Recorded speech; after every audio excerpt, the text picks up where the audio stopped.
கேரள மாநிலம் கண்ணூர் மத்திய சிறையில் அடைக்கப்பட்டிருந்த ஆயுள் தண்டனை கைதி சிறையிலிருந்து இன்று அதிகாலை தப்பிய நிலையில் அவரை காவல்துறையினர் தற்போது கைது செய்திருக்கிறார்கள். இது தொடர்பான கூடுதல் விவரங்களோடு இணைகிறார் எமது செய்தியாளர் கண்ணன். வணக்கம் கண்ணன், உங்களிடம் இருக்கும் தகவல்களை சொல்லுங்க. வணக்கம். அதாவது கேரள மாநிலம் கண்ணூர் மத்திய சிறையிலிருந்து தப்பியோடைய தமிழகத்தைச் சேர்ந்த ஆயுள் தண்டனை கைதியை கேரளா போலீசார் தற்போது கைது செய்துள்ளனர்.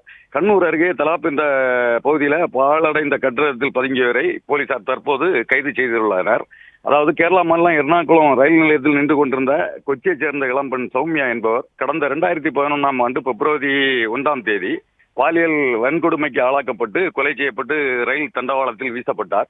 இந்த கொலை வழக்கில் கொலையாளியான தமிழகம் விருதாச்சலம் சமத்துவபுரம் பகுதியைச் சேர்ந்த கோவிந்தசாமி என்பவரை திருச்சூர் போலீசார் கைது செய்திருந்தனர்.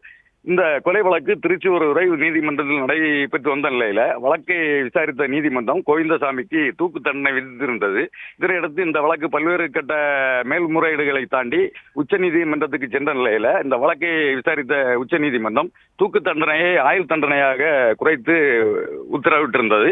இந்த நிலையில ஆயுள் தண்டனை கைதியாக கண்ணூர் மத்திய சிறையில் அடைக்கப்பட்டிருந்த கோவிந்தசாமி இன்று அதிகாலை சுவரேறி குதித்து தப்பி ஓடியுள்ளார். இதனையடுத்து மாநிலம் முழுவதும் அவரை பிடிக்க போலீசார் உஷார்படுத்தப்பட்ட நிலையில போலீசார் ரயில் நிலையம் மற்றும் பேருந்து நிலையங்களின் அவரது புகைப்படத்தை காண்பித்து விசாரணை மேற்கொண்டு வந்தனர். இந்த நிலையில அவர் தப்பி சென்ற சிசிடிவி காட்சிகளும் வெளியானது.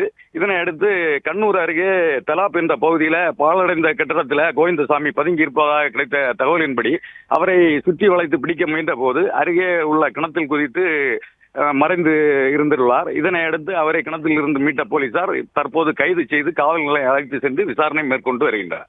பிளே ஸ்டோர் மற்றும் ஆப் ஸ்டோரில் இருந்து பாலிமர் செயலியை QR கோடு மூலம் பதிவிறக்கம் செய்யுங்கள்.